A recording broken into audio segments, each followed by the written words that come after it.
takes him a while to get out of the car usually. Oh, is he just pulled in? He just put it. All right, and then give him a second until he looks like you're walking, and then if someone could open the door for him, that'd be great.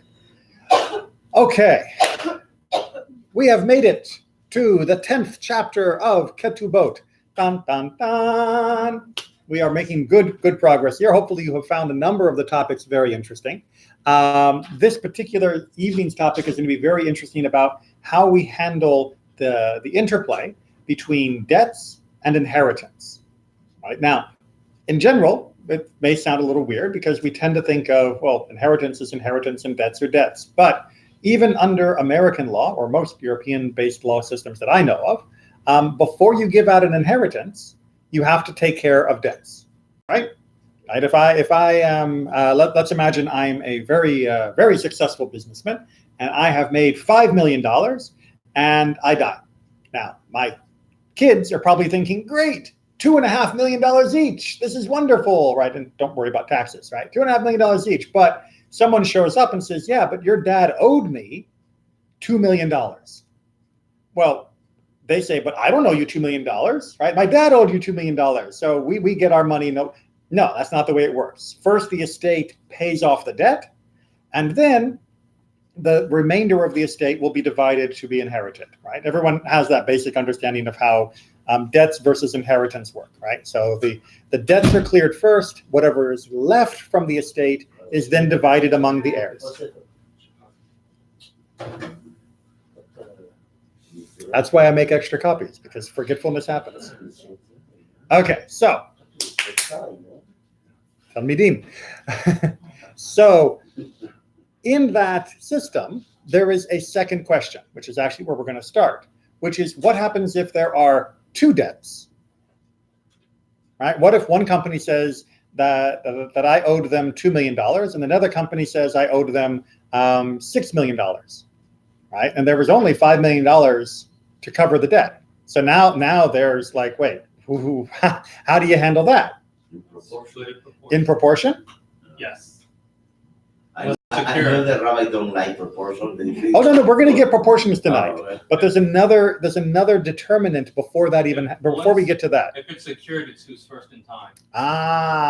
If it's secured, it is who is first in time. So let's unpack the legalese from American law, and then we'll get it into Jewish law. If you have secured a debt against some property, against some asset, and you have secured multiple debts, then whichever debt was first takes priority when it comes time to divide up the property and pay off those debts, right? Well, guess what secured debt a family is going to have to deal with? Ketubot. The ketubah. Okay? The ketubah is a secured debt, right? When you get married and you give a woman a ketubah, you're not just giving her a lovely piece of art that she can hang on the wall like many people do now. Officially, especially in the days of the Mishnah, you are giving her a document that is attesting to a debt that your estate owes her, which is secured against all of your property. Right? That is what you are stating. It's a debt document, essentially, to be collected upon divorce or upon the husband's death. We're following that so far? Okay. What happens if you have more than one wife? Dun, dun, dun. Mishnah 1. Okay. It's the same logic by age. So with the wife that lives with you more years has priority.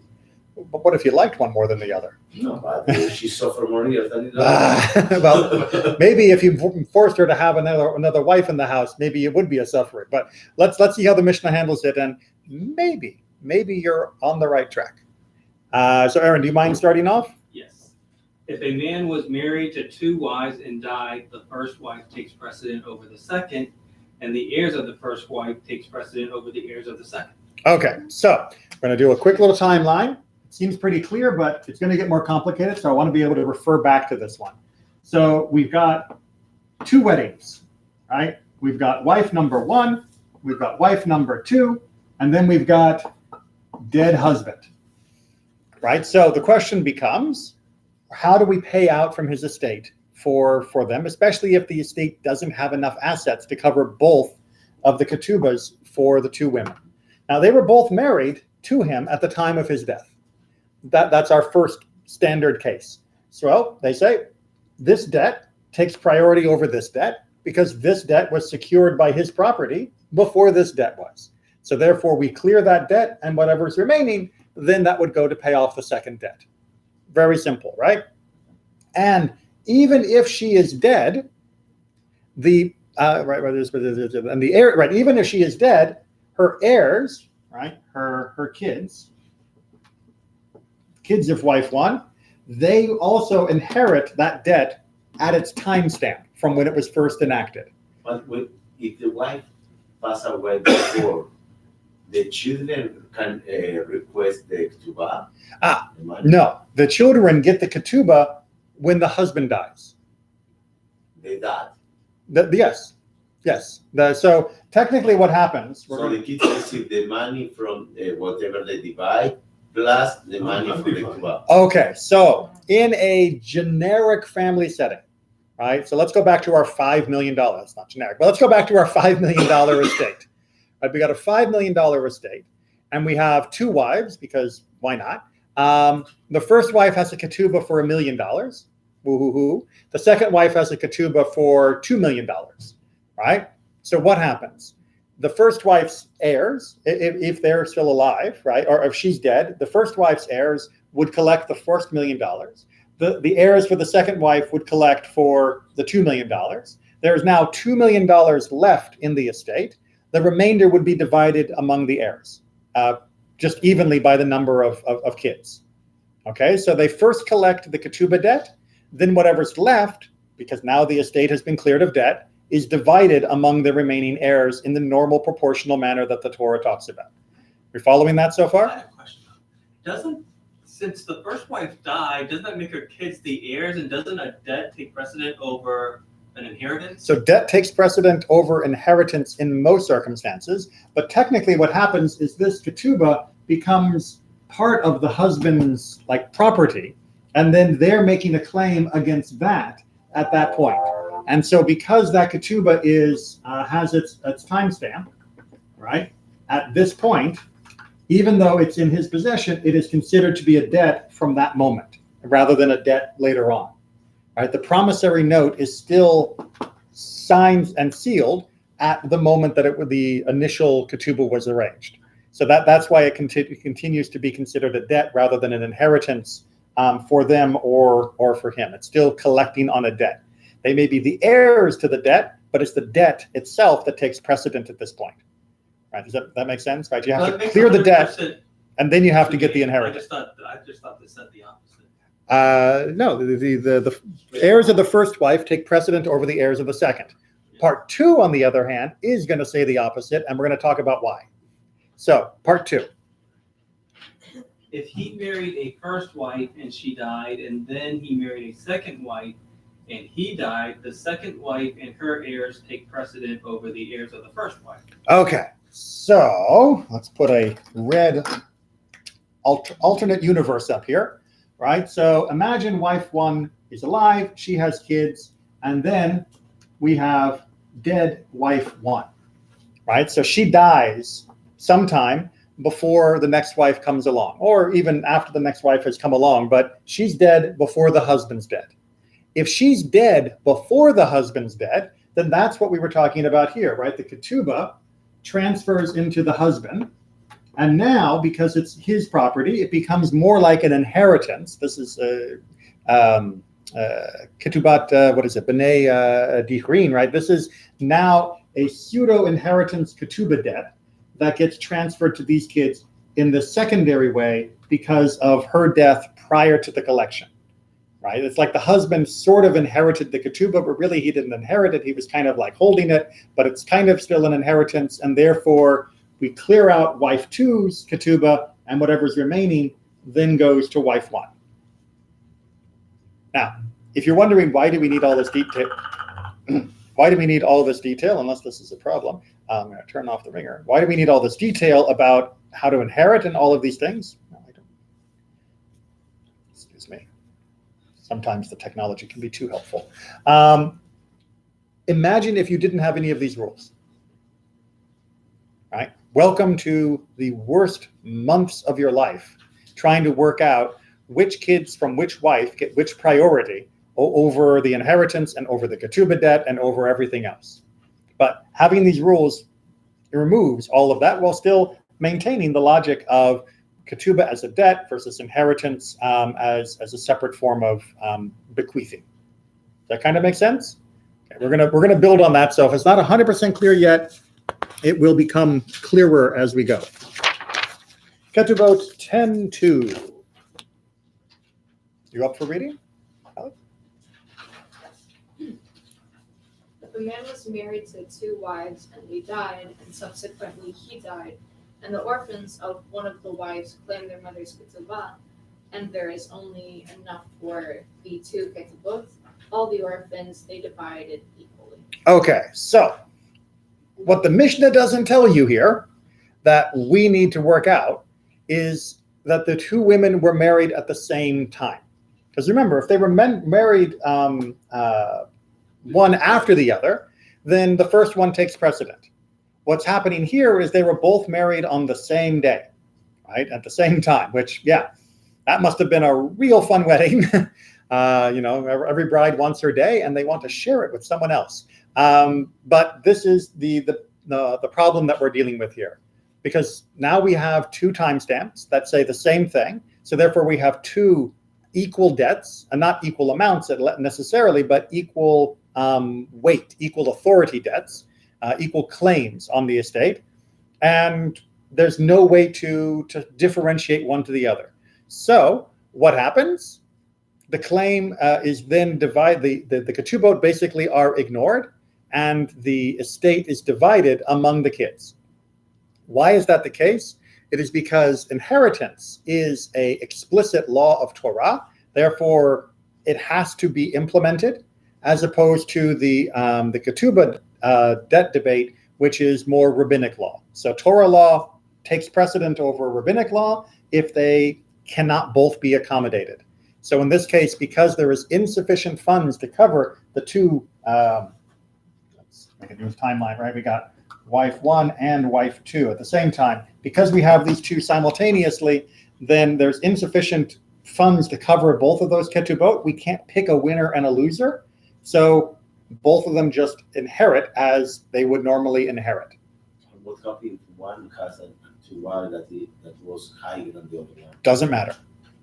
Doesn't matter. If there isn't enough to cover ketubot, since both debts were taken at the same time, then both debts are basically no longer being looked at. We do the inheritance instead. Now, so doesn't matter if the one died before the other? It matters that the wives died before the husband. Yeah, but what happened if, for example, both married the same day, Mm-hmm. but one lived with her husband more years because the other one passed away before? So she has more seniority. She lived more. No, more time, the debt is established by the ketubah, not by the length of the marriage, right? So if one person was married, they were married on the same day, and one of them tragically was hit by a bus on the way home, so she was with him for a few hours, her ketubah is what matters, not how long she earned her ketubah. She earned the ketubah by choosing to be married, right? That was the debt was entered into because she chose to be married. You don't rack up extra frequent flyer miles by staying married longer. I mean, obviously, in your soul and in your heart, you should have a closeness. For priorities. Not even for priorities. And the same way that if one had given 8 kids and the other had given 0 kids or 1 kid, then you wouldn't say, well, this one has more kids than that one. It is divided according to the ketubot, if there are enough assets, and if there aren't enough assets, then it's just divided evenly, and we don't give priority to one or the other. If, again, the debt was entered in at the same time, if the debt was entered sequentially, then we give priority based upon which debt came first. Make sense? Okay. And yeah, I know it may seem cold, it may seem to be taking out the individual circumstances, but this was really the only way to be fair and just to all of the different issues of the debts that were being entered into. Okay, now, on the other hand, this is where it's going to start getting really sticky. If there was a surplus of at least 1 dinar, these take their mother's ketubah, and these take their mother's ketubah. Okay, so the example in the translation that we have here is, imagine we've got one person with a ketubah of 1,000 zuzim and one person with the ketubah of 100 zuz. And the estate only has 1,100 zuz. If the state only has 1,100 zuz, then we give 550 zuzim to one, and we give 550 zuzim to the other, proportionate, assuming that there's two kids. But if the estate has 1,101 zuzim, that is to say, there is more than the actual ketubot total, then you give 1,000 zuz to the first one, you give 100 zuz to the second one, and that one zuz left over, that you cut in half. So 1,000 from the first and 100 from the other. If the estate is able to settle its debts fully, it settles the debt fully and divides the remainder according to the laws of inheritance. That remainder can be divided because there is something then to be inherited. So we are fulfilling the Torah's law that whatever the estate has will be inherited according to the Torah's rules. But that's only after the debts have been cleared. Does that make sense? Yes. So paying off the ketubah with the Estate? Yeah, with the estate, there has to be something to inherit after the debt, or just after the ketubah. There has If there's a private debt, not a wedding debt.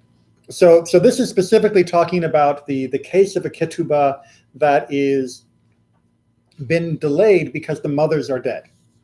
Right? If the debt was still active, meaning that the mothers were still alive, the primary beneficiary of that debt, or if it was the case of a store and there was no question of ketubah at all, then yes, the estate settles all of its active debts first before handling these other issues. Right. No, I just meant and back to the case with the 1,101 Right. zoos.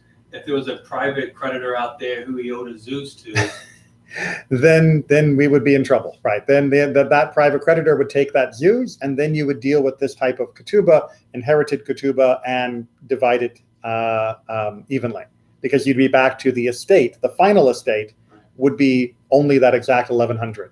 right? But they get paid first, though. So Yes. The The other estate, the other debtor or the other creditor, right. use the right financial term, the other creditor gets paid first. Oh, really? I thought the ketubah ladies got paid first. Well, because these are secondary ketubot, right? Because this is this special category of the benin dichrin, right? This inheritance-ish ketubah, right? If it was a regular clear-cut, he dies, and there's two grieving widows. The two grieving widows go first. The secondary guy gets his, and then the heirs divide up anything left. And if there's nothing left for the heirs, there's nothing left for the heirs, right? Because apparently the estate was mortgaged to the hilt. It happens. Okay, it happened back then. It still happens today.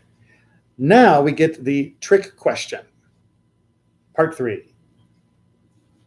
If the orphans of one of the wives says, "We are raising the estate of our father by a dinar, more than the total amount of the ketubot, in order that they can take their mother's ketubah," they are not listened. They're not listened to. They are not listened to. Rather, the estate is evaluated by the court. Okay, so here come the sneaky kids, right? So remember, this is all family drama. So one group of kids go, wait a minute.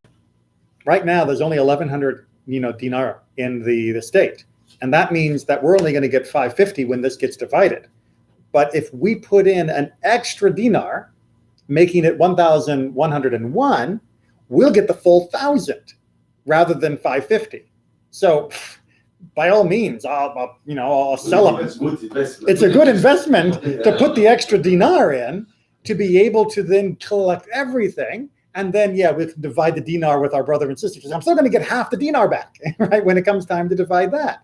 So it seems like obvious that it would be much better to just add a little to the estate. But that's not an estate, right? The estate is the assets of the deceased at the time of death, right? You can't add to the estate. You can't give a dead person more money because they're dead. They don't own property anymore. So therefore, that kind of trickery is not allowed, right? The estate is assessed by the court. And if the court says there's only 1,100 dinarim in the estate, there's only 1,100, and I'm sorry, we're just going to have to divide that 550 for each.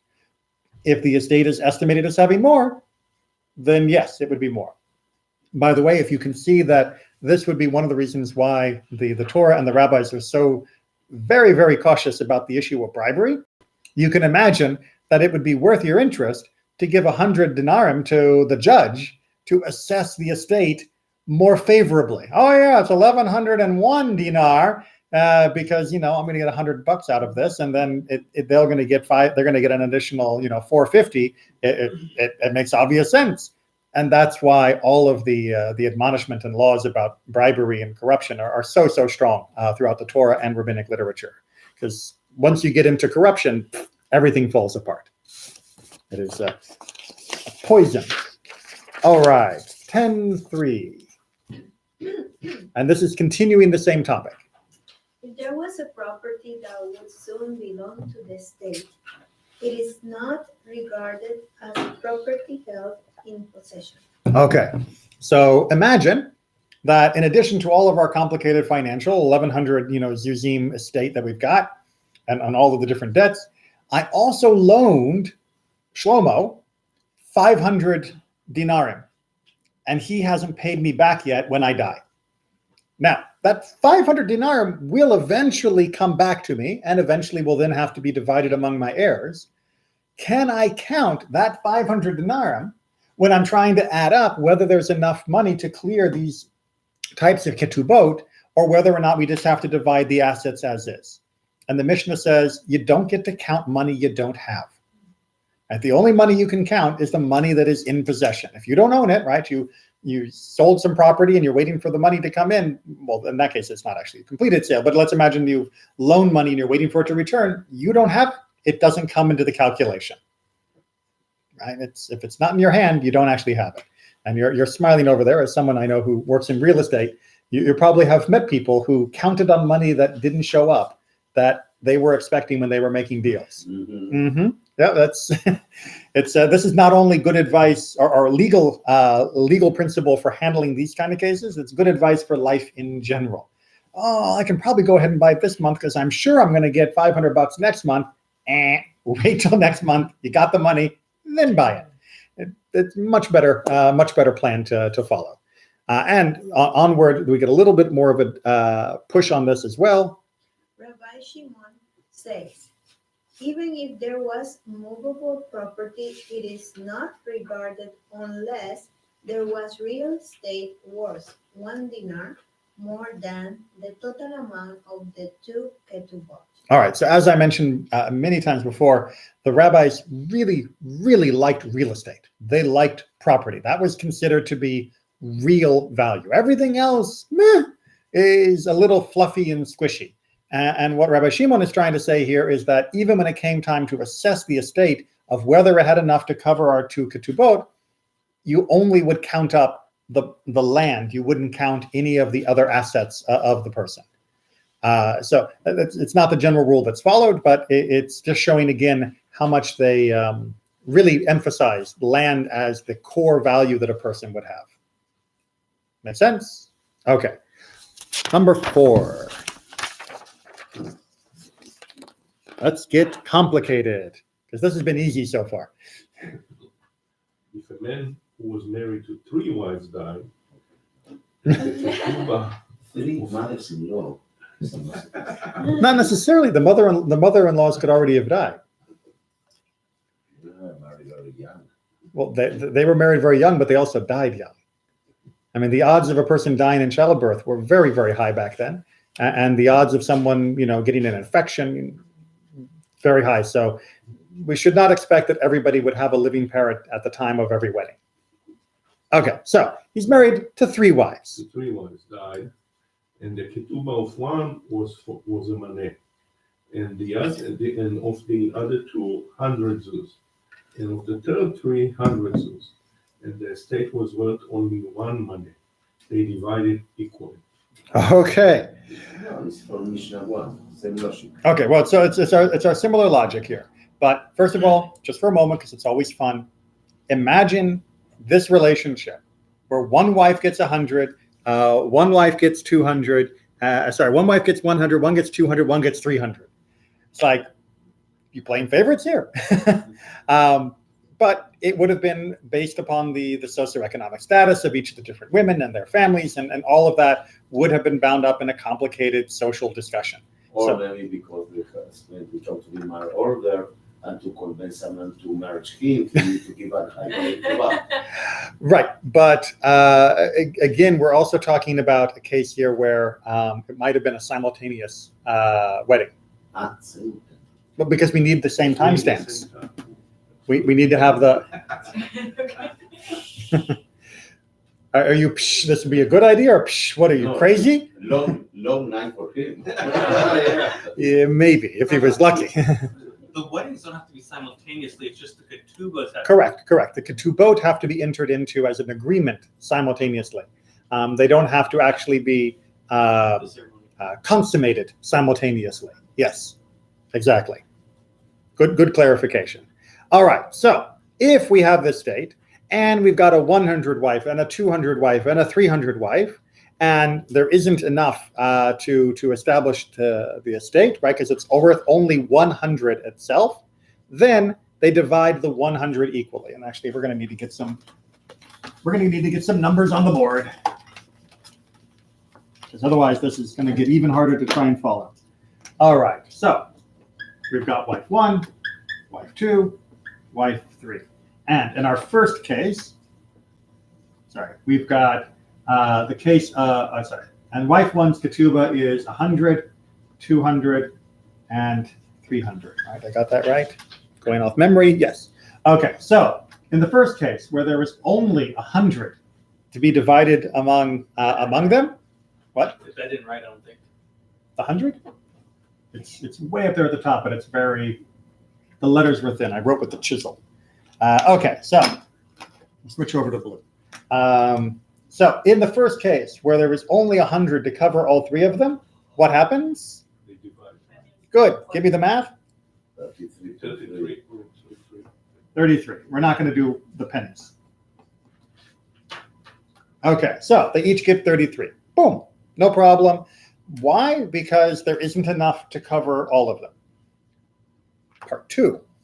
If the estate was worth 200 zuz, the woman whose ketubah is a maneh with 50 zuz, and the woman whose ketubah was 200, and the woman whose ketubah was 300, receive each 3 gold denarii, 75 zuz. Thank you.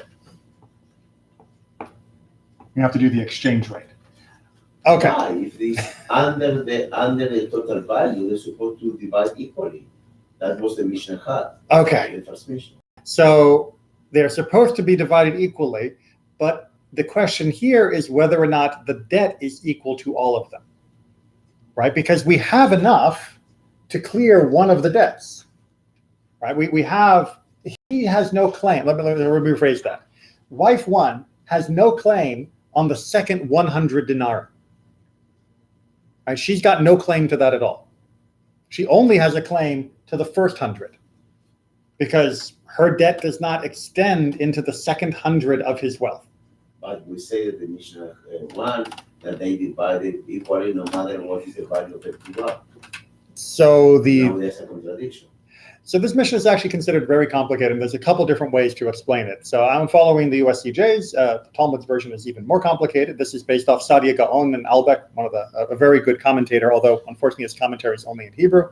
And the basic idea that they argue is that because she has no claim on the first 100, then it is divided proportionally. She gets 50, they get the remainder, right? She gets a slight boost from her original 33 that would have been if it was only 100, but then they divide the additional 100 between them. It's not proportional either. Because 50 Mhm. is 50% of 100, 75 is not 50% 200. And of course 75, the second one, is at all not close to 50% of 300. So it's not in proportion. There's a tendency and bias in favor of the Right. first one. But the way the rabbis work this out is she technically has a 1/6 claim from the total claim of the 600 zuzim that's being put against him. And she has a, what was the math again? 1/3 and 1/2. The idea being that this is their proportional claim to the actual total amount, the 600 claim of zuzim that is leveled against his estate. So in that case, for the first woman, right, she is taking 1/6 of the 300. the first term. It takes 1/6 of right, and that gives her 50.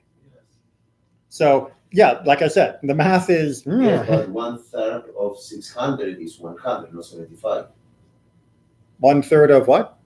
30 of 600 is 1/3 of 600 supposed Where to did you be get 600? 200. Yeah. Right. But we're 600, right? Yeah. Now we have 1/3 of 150. We have 1/3 of the remainder, right? So that 1/3 would normally be allocated, except they both have an equal claim on the remaining 100. So they divide it evenly, right? This is the equivalent. Hold on. Not 100, 200, 300, 600. Right, so this is the remaining 150 divided by 2, because they both have a claim to the remaining 100, to the top of it, and they also have a claim to the bottom of it. Why does the first girl get to take her top first then? Why does she get to take her? The 50 up, and then they split the other. Well, she's taking 50 out of the pot, when she should technically be getting 100, right? But she's not allowed to get 100, because if she took 100, then they would not receive a proportional amount for themselves, and she doesn't have the right to take more than them. So she takes a proportional amount of what she can, and then they divide what is left. Yeah, I'm not. I told you this was going to get. No, the third wife is very unfair for the third wife because she lost money in that proportion again. So having a big ketubah is not always great, right? Having a big ketubah could mean that if there isn't enough money in the estate, you're going to lose the most because you were promised more. So yeah, this is a problem. Let's do version number 3, and then we will see how this can work if there is more money. Let's do number 3 up, and It's then too late to make a arrangement. The difference mathematical. 200. Too late to But, divorce. Yeah, but I would do different. Like I would take each of them, divide the total by proportion of the two and give them the same proportion. Okay, so technically, when you are writing the ketubah, you can put in whatever terms you want to put in for how much you're going to pay. You could even put in, I will pay you 1/3 of my estate, whatever that may be. Right? You could put in a proportion rather than a fixed number. However, in this case, we've got fixed numbers. That's what the husband wrote. That's what he is mortgaged to pay. He's dead now. His estate has to do the best it can with what is left. Obviously, each wife would like to have as much as possible. And this is the way the formula works out to be as fair as possible when there is limited resources. And too many wives. All right, so yeah, the underlying problem here is having too many wives. The underlying problem is having too many wives. But we can imagine perhaps there was some reason why this was a good idea at the time.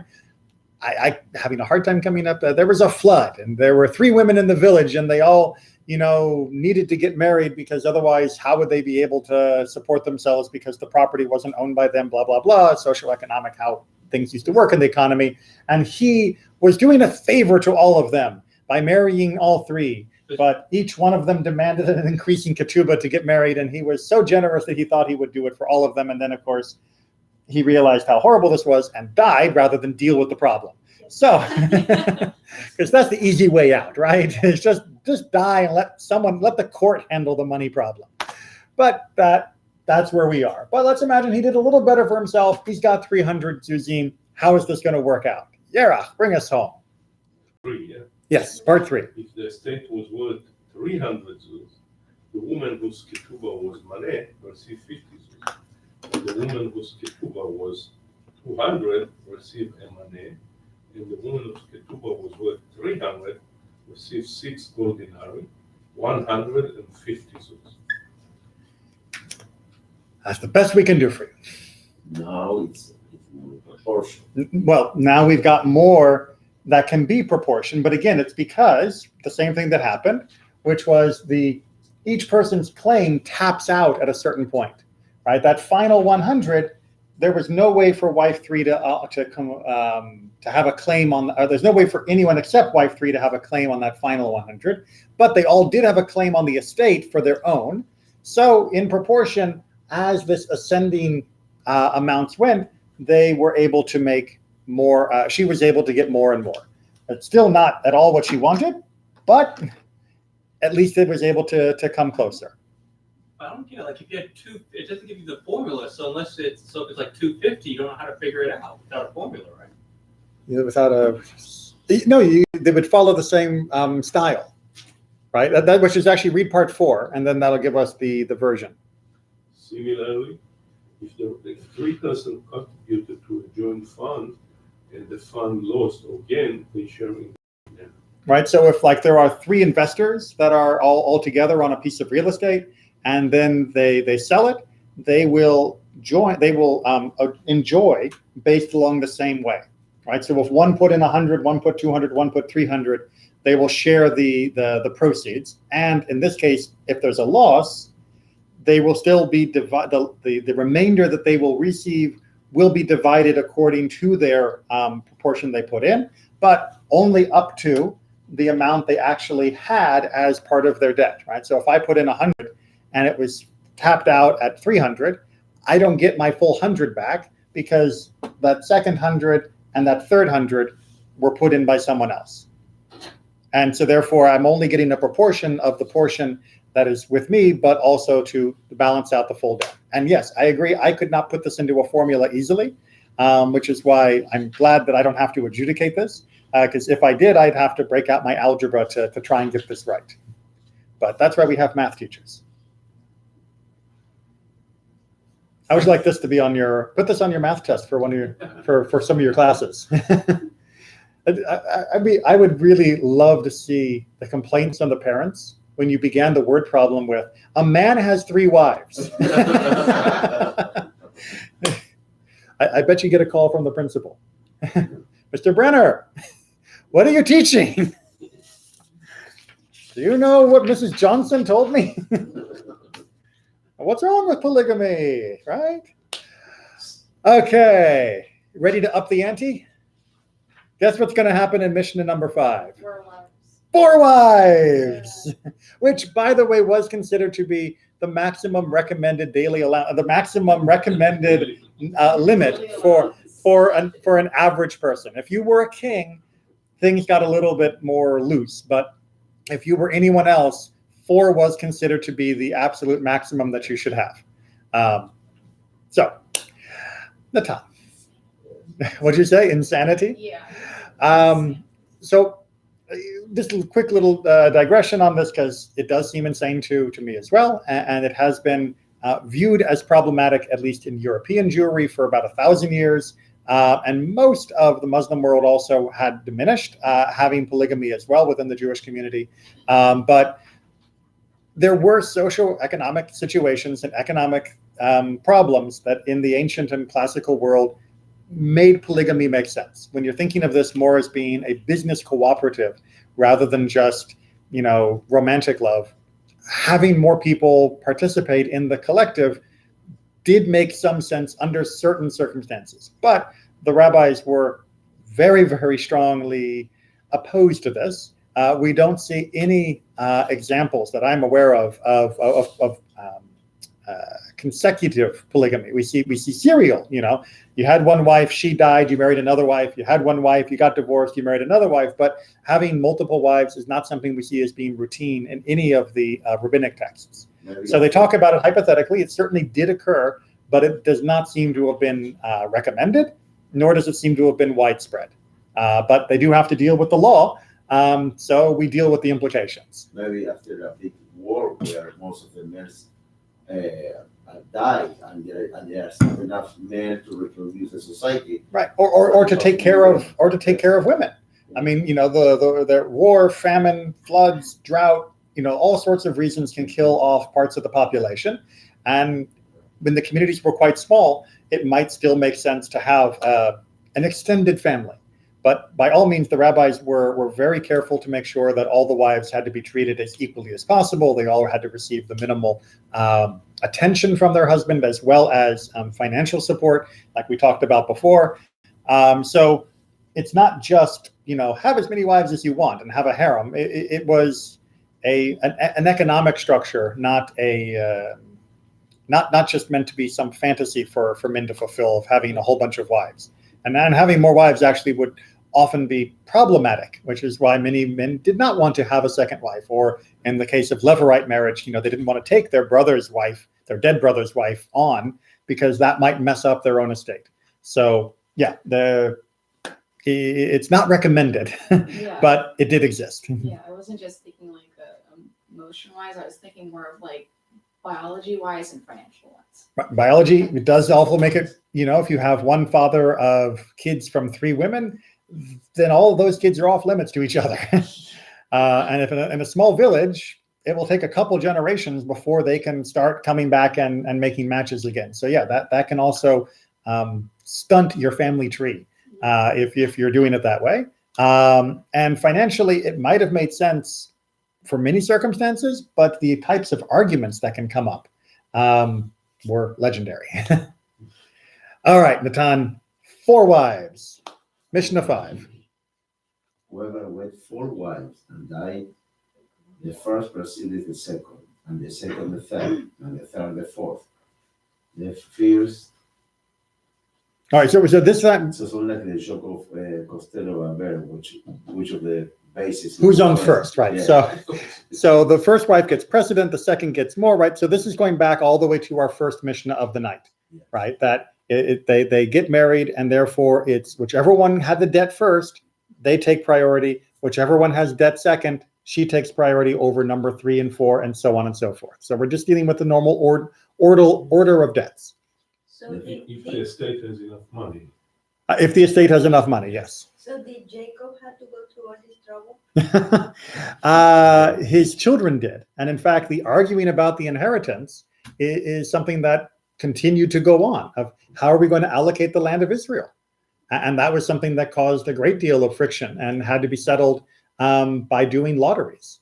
In order to try and smooth it over, they basically had to say, stop arguing about, what Jacob wanted you to have. God will determine who gets which mountain, who gets which valley, who gets which piece of dirt. Because trying to look over the land of Israel and just say, this part should belong to Judah and this part should belong to Dan, we would have had a civil war. We already ended up with civil wars eventually, but we would have had a civil war even earlier. So yeah, Jacob did have a lot of mess because of his 4 wives. In fact, if you were either here or if you listened to the YouTube video for today's Lunch and Learn, we talked about how there was a definite difference in status between the children that were born to the maidservants and the children who were born to Rachel and Leah. So, and they got allocated different spots on the mountains when their blessings and curses were being recited. So there was already tension in that family. But we're not considering for wives. There are 2 wives and 2 extensions of the 2 wives. Kind of. Because the other 2, the Tanakh, they don't consider like a same level of wife. They were under wife. Correct. And the children were technically credited to the wife that First. was the Yes. the primary person. Yes. But historically, and in the text itself of the Torah this week, the 4 children born from Bilhah and Zilpah, they get treated differently. So, they may be considered officially the sons of Rachel and Leah, but they're also considered to be the daughters of Bilhah and Zilpah. So their status is not quite equal to the status of the other kids. It is equal and isn't equal, meaning they do get the legal protection. They are legally considered Jewish, obviously, and bound by the covenant and inherit the land. But they're also occasionally, there are little things that remind you that they are not exactly the same as the others. And especially, as I mentioned today at lunch, if you read through the book of Judges, the alliances that the different tribes make tend to match up with who their mom was. So But the father was the same, so they were all brothers. Yeah. who that's the story of Joseph, right? They're all brothers. But the problem is eventually they're also all tribes, and tribes still had rivalries. And the rivalries tended to line up by who was your brother and your mom. Because if we share the same mother, we share a different closeness than if we only share the same father. So again, not recommended. But how do you explain, if you already touched that issue, about the coalitions, that the final king, the Judah kingdom was a coalition between Judah and Benjamin, two different moms? Two different mothers, exactly. So eventually the system of the different tribal mothers breaks down. Right? That's part of what the book of Judges is telling us, that when they're just continuing to redo the coalitions based on who their shared mother was, it's not good for them, it's not good for Israel as a whole, and eventually they need some other way to unify. And the way they do that is by appointing a king, is by having someone who is outside the tribal system. That's why Jerusalem is technically an outside district, and when it is finally being unified. So yeah, it's messy, but there's a progression where eventually the tribal affiliation becomes much less important.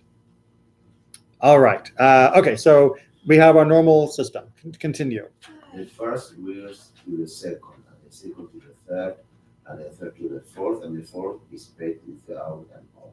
Right. So, like we've talked before, once you come to collect the debt, you have to make a vow to say, yes, this is a legitimate debt, and no, I haven't collected any part of it before.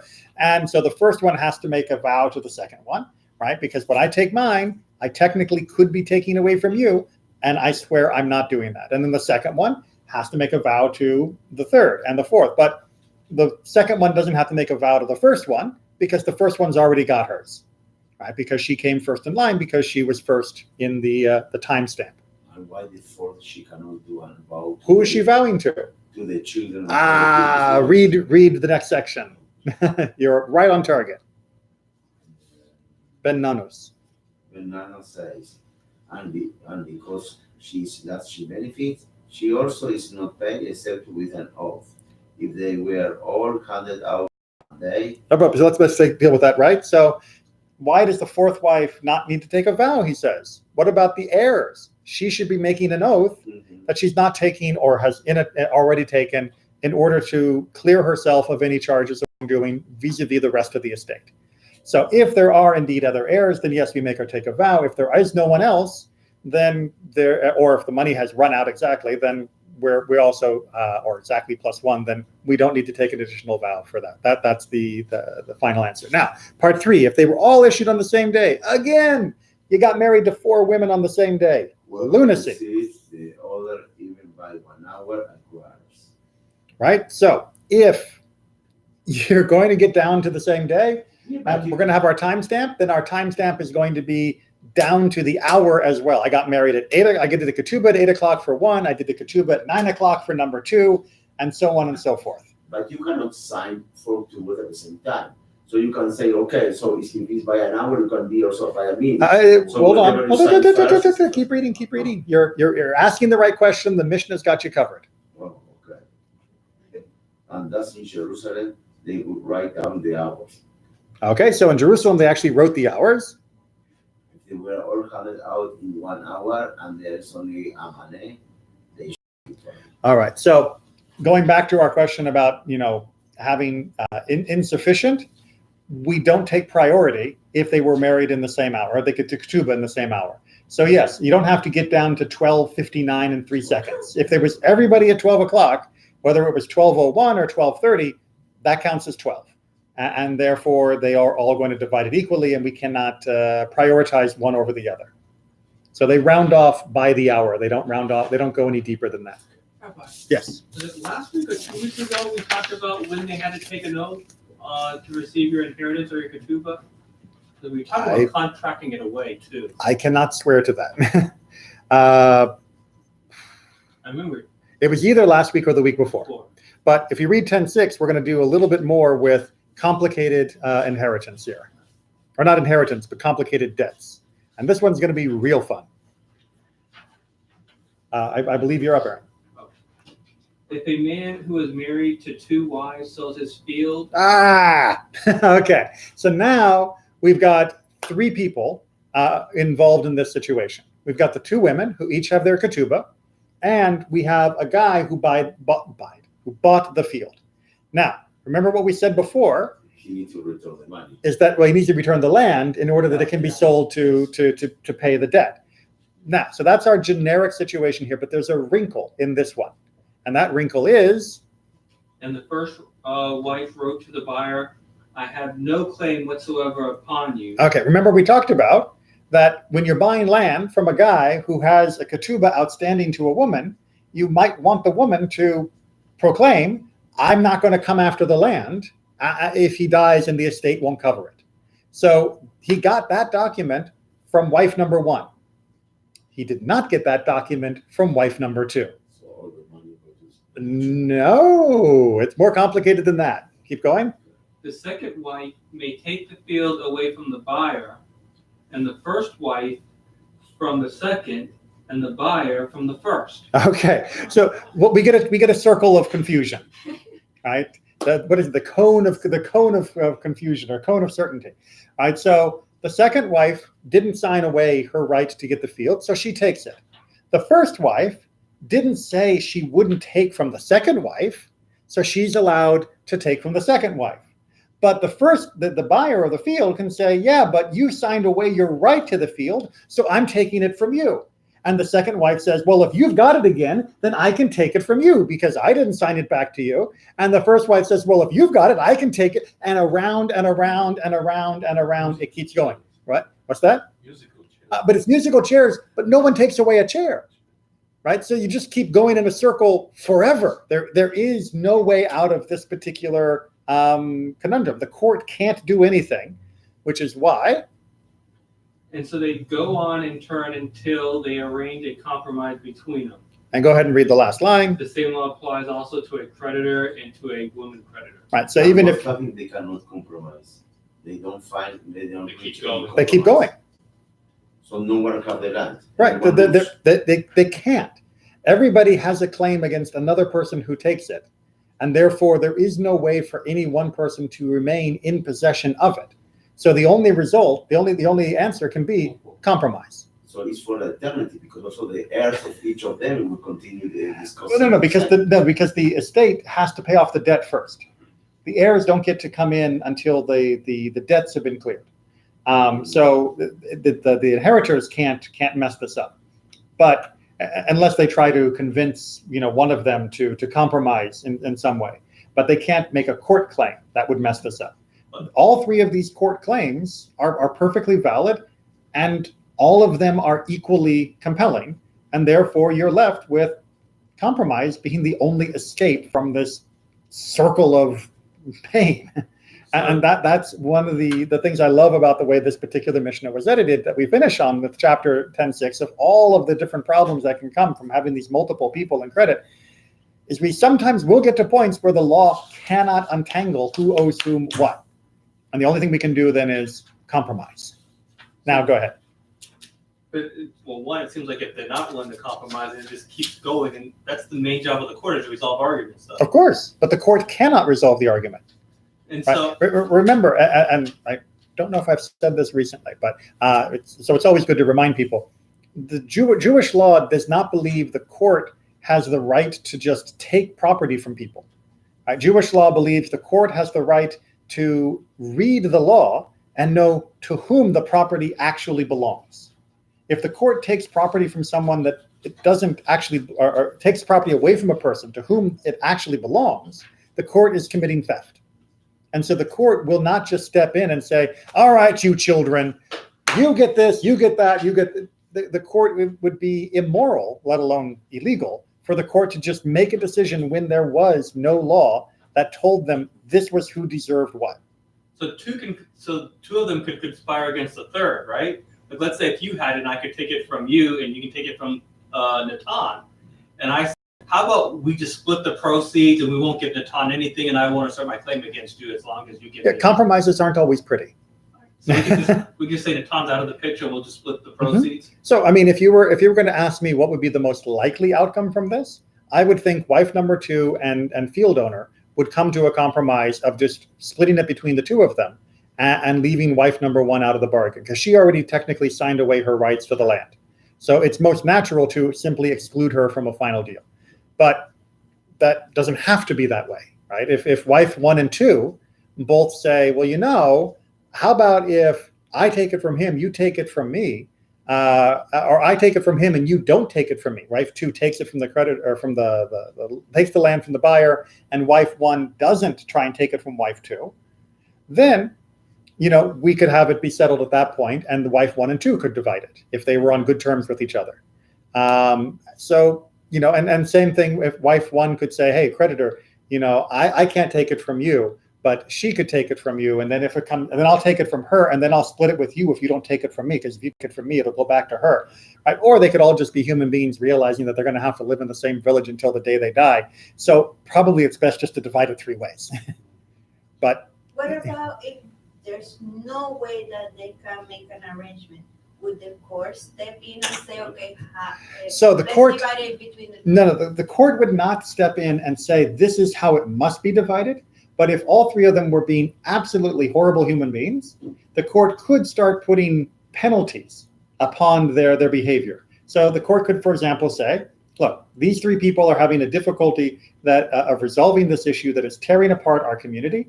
From now on, they will not be, you're not allowed to talk to them. Right? They are under ostracization, right? We're shunning them until they resolve this matter. So no one will talk to them. No one will sell them apples anymore. You could begin to increase penalties that would isolate them until they started behaving decently.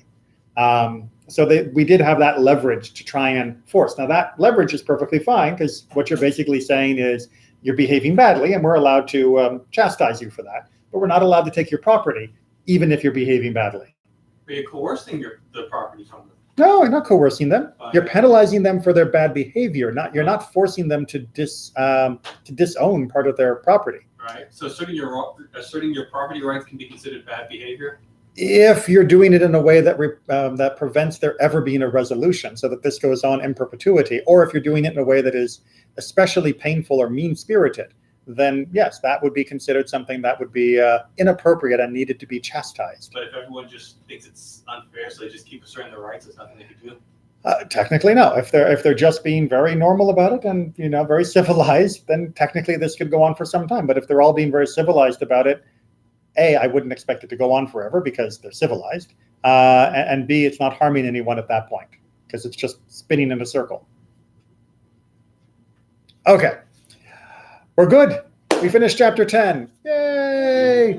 And we will start chapter 11, which deals with what happens if she doesn't want to take her ketubah on day 1.